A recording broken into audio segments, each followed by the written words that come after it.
या ठिकाणी NSCC sports YouTube चॅनलच्या वतीने आपण पिंपरी चिंचवडमधील राष्ट्रीय लेवलचे सायकलपटू सन्माननीय प्रकाश परदेशी सर यांच्याशी आपण बोलतोय। नमस्कार सर।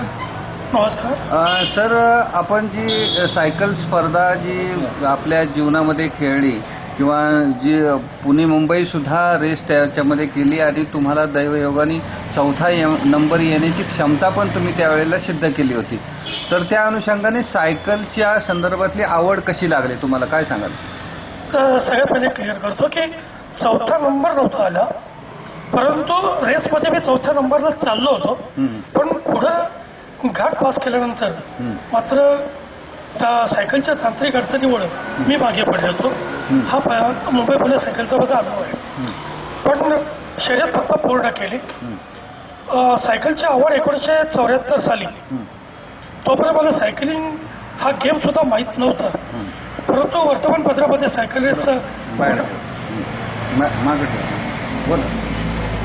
होणार हे कुठेतरी वाचलं, म्हणून पुण्यामध्ये कयानी बेकरी, त्या बेकरीमध्ये जाऊन साध्या सायकलच्या रेसचा फॉर्म भरला आणि ती रेस 12 ऑक्टोबर 1974 झाली। पहिली रेस ती मी केली। ती रेस असंख्य सायकलपटू होते, रेसची मला माहिती नाही, रेसची मला काही माहिती नाही आणि पण तसंच मी सायकलवरती उतरलो, परंतु त्यावेळेस इतर लोकांच्या सायकली बघितल्या साध्या सायकलमधल्या, त्याचं मडगाड काढलेलं, चेन कव्हर काढलेलं, घंटी नाही, फक्त 2 चाकं आणि हँडल पॅडल। मग हे बघितल्यानंतर मग मी साधारणतः ज्यांनी नंबर काढला त्याला एखादा विचारलं, तर त्यांनी मला सांगितलं की सायकलमध्ये सर्व सामान जर असेल तर ती जड असते आणि चालवायला अवघड जाते, आणि जितकं सायकलचं वजन कमी तितकी सायकल फास्ट चालते। मग त्यानंतर सायकल रेस मी पूर्ण केली। ती सायकल रेस होती वेस्ट एंड ते वाघोली आणि वाघोली ते वेस्ट एंड। ती सायकल फक्त मी ती रेस पूर्ण केली, पण नंतर तिथून मला ती आवड लागली। मग सायकल रेस जिथं जिथं होतील तिथं पाहायला जात होतो। असंच एकदा कोथरूडला मी सायकल रेसमध्ये गेलो पाहायला, तर ती रेस त्यावेळेस एक बाळू तापकीर नावाचे सायकलपटू होते, राष्ट्रीय सायकलपटू, त्यांनी ती रेस मारली। मला इतकं त्यांचं बघितलं तर कौतुक वाटलं। ते खडके अभिनेशनला सर्व्हिसला होते। मग बाळू तापकीरची मी 1 रुपयाच्या नोटेवरती सही घेतली आणि त्यांनाही कौतुक वाटलं। मग त्यांनी मला सायकलचे काही टेक्निक दिलं आणि त्याप्रमाणे मी सायकलिंग करायला लागलो, प्रॅक्टिस करायला लागलो। मग सुरुवातीला मी फक्त दररोज 25-30 किलोमीटर फक्त प्रॅक्टिस करत होतो साध्या सायकलसाठी। नंतर अंतर वाढत 40 किलोमीटरपर्यंत गेलो, म्हणजे साधारणतः आकुर्डी ते सुरुवातीला मी तळेगावपर्यंत घेत होतो, नंतर वडगावपर्यंत घेतलंय। असं जवळजवळ 4 वर्ष मी साध्या सायकलवरती रेसेस केल्या। त्या दरम्यान एक पुणे ते धिवरोड आणि धिवरोड ते पुणे अशी सायकल रेस होती। माझी प्रॅक्टिस चांगली झाली। अख्खी रेस मात्र करताना आमचा एक जत्था फिनिशिंग पॉईंटला आला, त्यावेळेस खूप प्रयत्न केले आणि चौथ्या नंबरसाठी माझ्यामध्ये आणि पेपरमध्ये नाव आठवत नाही, त्याच्यामध्ये खूप मोठी म्हणजे फाईट झाली त्या नंबरसाठी। आम्ही फिनिशिंगला एका वेळेस 5 जण आलो आणि अक्षरशः काही सेकंदाच्या अंतरावरती ती रेस फिनिश पूर्ण झाली आणि मी त्यात सलग 4था नंबर वाटून दिला आणि ती माझी विनमध्ये झालेली पहिली रेस। मग आणखीन माझा हुरूप वाढत गेला। त्यानंतर मी गरवारे कंपनीत कामाला असल्या कारणाने तिथं इंडस्ट्रियल सायकल रेस होत होत्या, तिथं भाग घेतला। तर पहिल्या वेळेस सायकल खराब झाली म्हणून सोडून दिली, पण नंतर मात्र 1976,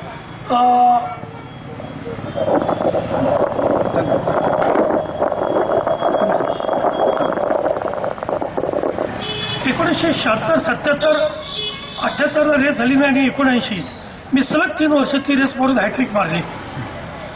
त्या दरम्यान मग मला अधिक माहितीसाठी घाटाचा राजा म्हणून ज्यांचं नाव प्रसिद्ध आहे असे भगवान देवकर हे रस्टनला सर्व्हिस होते। माझे बंधू पण रस्टनला होते त्यांनी मला त्यांच्यावर भेट घालून दिली आणि भगवान देवकरला माझं कौतुक वाटलं.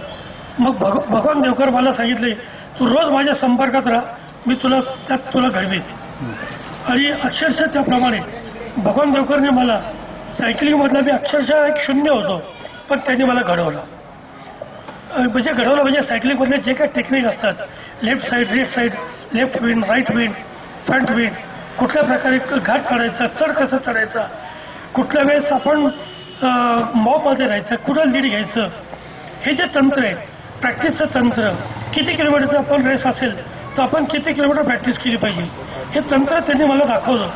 आणि भगवान देवकरांच्या तंत्रज्ञानामुळं मी घडत गेलो. त्यावेळेस मी पुणे जिल्हा सायकलिंग असोसिएशन, ज्याला PDCC म्हणतात, त्या क्लबचा मी सदस्य होतो. त्यावेळेस मल्हारी डिकळे हे राष्ट्रीय खेळाडू यांचंही मला मार्गदर्शन चांगल्या प्रकारे सुरुवातीला लाभलं. आणि त्यानंतर मग मी PDCC क्लब सोडून मला व्हील विनर क्लबकडून खूप चांगल्या प्रकारे गायडन्स भगवान देवकरकडनं मिळाल्यामुळं मी व्हील विनर क्लब जॉईन केला आणि त्यांच्यामार्फत मग मला रेसर सायकल एक मी खरेदी केली. ती अत्यंत महागडी रेसर सायकल होती.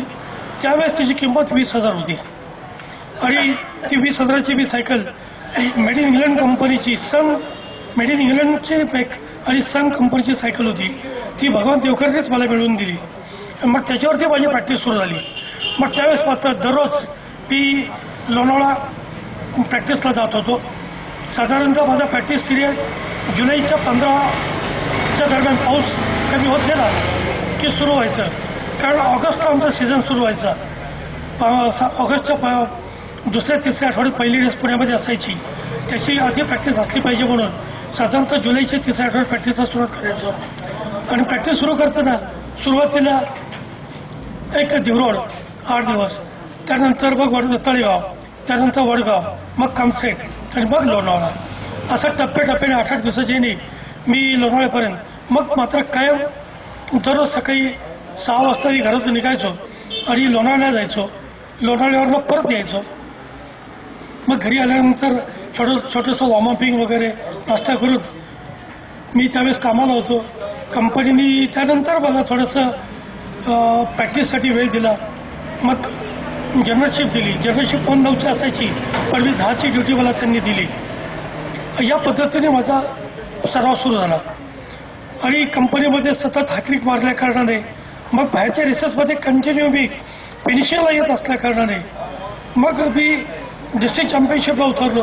तिथे रेस चांगल्या प्रकारे फिनिश केली. तिथं मी 7व्या नंबरला लागलो. मग त्यावेळेस स्टेट चॅम्पियनशिप 5 राऊंड चतुर्शिंगी ते एनडी आणि एनडी ते चतुर्शिंगी अशा प्रकारच्या रेसेस होत्या. ती रेस पूर्ण केली आणि त्या रेसला पण मी 8वा लागलो. परंतु 8वा लागलो तरी माझी सायकल इतरांच्या तुलनेत तसे पाहिले तर खूप सुसज्ज नव्हती. पण तरीसुद्धा ते सर्व पाहिल्यानंतर माझं टेक्निक, माझी मेहनत आणि माझा 8वा जरी आलो तरी मी शेवटी नाही आलो. मी जथ्थ्याच्या दुसऱ्या ग्रुपमधून एक सेकंदाच्या अंतराने आल्या कारणाने माझी नॅशनलला निवड झाली आणि दिल्ली राष्ट्रीय स्पर्धेसाठी माझी निवड झाली. परंतु त्या दरम्यान काही तांत्रिक अडचणीमुळं मी नॅशनल मात्र खेळू शकलो नाही. परंतु स्टेटला मात्र मी डिस्ट्रिक्ट चॅम्पियनशिपला 7वा लागल्या कारणाने सिलेक्ट झालो म्हणून स्टेट खेळू शकलो. त्यामुळे मी अभिमानाने सांगू शकतो की मी त्या काळाचा स्टेट प्लेअर आणि नॅशनल सिलेक्टेड प्लेअर म्हणून होतो. आणि मी हा आनंद आणि अनुभव 1974 ते 1983 घेतला. काही तुमच्या बरोबरचे काही खेळाडू जे आहेत त्यांच्याबद्दलची नावं काय सांगाल तुमचं? माझ्या बरोबर होते प्रमोद वाघमारे, मुकेश वाघमारे, त्याच्यानंतर होमी भातेना, अशोक कॅप्टन, मुंबईचा अशोक खळे, पुण्यातले कमलाकर झेंडे, दशरथ पवार बरोबर एक बॉम्बे पुन्हा मी केलेली आहे, जगन्नाथ पिल्ले, दशरथ पवार. पण हे मला सगळे सिनियर होते. परंतु माझ्या बॅचमध्ये मात्र प्रताप जाधव, आत्ताचे महाराष्ट्र सायकलिंग असोसिएशनचे सेक्रेटरी आहेत, त्यानंतर अभय जोशीवरचा किस्सा सांगतो. अभय जोशी बॉम्बे पुण्याला ज्यावेळेस पहिली मारली त्यावर्षी मला बॉम्बे पुन्हा करता नाही आली. मी आजारी पडल्याकडनं ते माझी प्रॅक्टिस पूर्ण नाही झाली म्हणून. परंतु ऐन वेळेस अभय जोशीकडे हेल्मेट त्याच्याकडे नव्हते आणि शूज पण नव्हते. तर माझ्याकडच्या त्यांनी संध्याकाळी येऊन मला घेऊन गेला आणि त्याच तो रेस मारली. पण मला त्याचा खूप मोठा अभिमान आहे की अभय जोशीसारख्या तरुण उमद्या मुलाने ती रेस मारली. परंतु अभय जोशी पुढं करिअर घडू शकला नाही. पण केला असता तो फार पुढे गेला असता. का घडू शकला नाही कल्पना नाही मला. परंतु काही प्लेयर म्हणजे एक इंग्रजीमध्ये फ्रेज आहे की त्याला म्हणतात की many flowers born but some unseen the blushes. तर काही उभरते खेळाडू उदय सेनेच्या आधीच जातात. कदाचित त्यापैकी सुद्धा मी आहे असं म्हटलं तर हरकत नाही. 10 वर्ष सायकलिंग करून सुद्धा मार्गदर्शन चांगलं मिळालं. परंतु रेसमध्ये तुम्ही जे पिंपरी चिंचवडमध्ये तुमच्याकडे संयोजनाचा एक डिपार्टमेंट देण्यात आलं होतं, तर त्या संदर्भात काय सांगाल सर? 1900 मला वाटतं 94-95चा काळ असेल. त्यास आझम पानसरे महापौर होते आणि त्यांचं घराणं सायकलपट्टूचं होतं. त्यामुळे त्यांनी एक राज्य पातळीची शर्यत पिंपरी चिंचवडला व्हावी म्हणून त्यांनी प्राधिकरणातल्या 11 लॅबची रेस एक ऑर्गनाईज केली होती. त्याला महापौर चषक नाव दिलं होतं. आणि त्यावेळेस ऑर्गनायझर म्हणून प्रताप जाधव आणि यांनी माझ्यावरती जबाबदारी टाकली. त्यावेळेस मी इकडचे त्यावेळेस पिंपरी चिंचवडला खूप सायकलपटू नव्हते. परंतु काही कार्यकर्त्यांना बरोबर घेऊन त्या ऑर्गनायझरमध्ये मी भाग घेतला आणि ती शर्यत यशस्वी करण्यात मी सुद्धा मोलाचं योगदान दिलं. त्यावेळेस ऑर्गनायझिंग पूर्ण कमिटीचं मुख्य प्रताप जाधवकडे होतं. पण मी माझ्या टीमबरोबर त्यांना ते सहकार्य दिलं. सर, आझमभाईंचे एक नातेवाईक तुमच्याबरोबर सायकल शर्यतीमध्ये होते, तो किस्सा काय सांगाल सर? आझमभाईंचे एक जवळचे नेते अकबर शेख म्हणून होते. ते गरवारीला सर्व्हिसला होते. ते सुद्धा त्यांच्याकडे रेसर सायकल होती. चांगली मेहनत घेत होते. नगरच्या एका रेसमध्ये आम्ही एकत्र होतो. पण गरवारीची जी रेस असायची तर एका रेसमध्ये अशी परिस्थिती झाली की सायकलीमधला थोडासा ते एक भाग असतो. सायकल रेस सुरू होताना मला ते बोलले अकबर शेख की परदेशी आपल्याकडची इतर टीम बघितली तर रेस कदाचित तू किंवा मीच मारणार. त्यामुळं लोकांचा उत्साह वाढण्यासाठी यांना पुढे जाऊ दे, आपण काय यांना पास करून आपण जाऊ पुढं. ठीक आहे म्हटलो. पण त्यांनी ती थाप मारली. मी फसला गेलो. रेस सुरू झाली आणि त्यांनी ताबडतोब जर घेऊन ते पुढे गेले आणि मी जवळजवळ 40-50 सायकलपटूंच्या कोंडाळ्यात अडकलो. मला बाहेर निघता येईना. बाहेर निघता मला जवळजवळ चतुर्शिंगी आली आणि चतुर्शिंगी पास केल्यानंतर जवळजवळ NCL या कंपनीच्या जवळपास मी माझी मेहनत मजबूत असल्या कारणाने अकबर शेख यांना पकडलं. अकबरला विचारलं की अकबर का रे तू असं आला फसवलं? त्याला नाही म्हटलं. ते सायकल रेस सुरू झाली आणि माझ्या डोक्यात पण आलं आणि मी माझ्या स्पीडनी पुढे निघून आलो. ठीक आहे म्हटलं, काही बोललो नाही. मी त्याच्याबरोबर नाही बौद्धांचा घाट मारला. त्या घाटामध्ये मी त्याला मारून पुढे आलो. त्यावेळेस काय घाटाचं बक्षीस नव्हतं, पण मी घाट पुढं मारून त्याचा पुढं आलो. आणि NDAच्या जवळ फिनिशिंग पॉईंट आल्यानंतर आम्ही चढावरती होतो. आम्हाला फिनिशिंग पॉईंट जवळजवळ एक 500 मीटर म्हणजे अर्धा किलोमीटर अंतरावरती असताना वरून दिसतं आम्हाला की फिनिशिंग पॉईंट ते दिसतोय. मी अकबरला म्हटलं, अकबर ते फिनिशिंग पॉईंट तिथे लाल झेंडा दिसतोय. तो म्हटला हो. मी आता अकबर जर तुझ्यात खरी ताकद असेल तर फिनिशिंग पॉईंटला मला मारून दाखव. तर तो काय म्हणला, अरे चुकड्या तो काय मला मारणार. म्हणजे मस्करीच चालली होती ती काही हे नाही. परंतु तरी सुद्धा ती सायकलिंगमधली एक प्रकारची चढावड होती. मी चल दाखवतो. आम्ही दोघांनी स्पीड वाढवला. स्पीड वाढवून शेवटचे 50 मीटर जे फिनिशिंग पॉईंट राहिलं. मग माझा अकबर लावला, अकबर आता जेवढे पण तुझ्यात तू ताकद आहे ती लाव. हे बघ मी निघालो म्हटलो. आणि मी जो स्प्रिंट घेतला तो इतका बेबेनो स्प्रिंट घेतला की अकबर माझ्या पासंगाला पुरलं नाही. मी सर त्याच्यामध्ये माझ्यामध्ये जवळजवळ 20 ते 25 मीटरचं अंतर देऊन ती रेस मारली. फोटो फिनिशरला फोटोसुद्धा काढता नाही माझ्याकडे फोटो पुराव्यासाठी. तर मी पुढे निघून गेलो. माझे एक मित्र सुरेश बनसोडे थर्मॅक्सला सर्व्हिसला ते रेस पाहायला आले होते. त्यांच्या हातात झेंडा होता.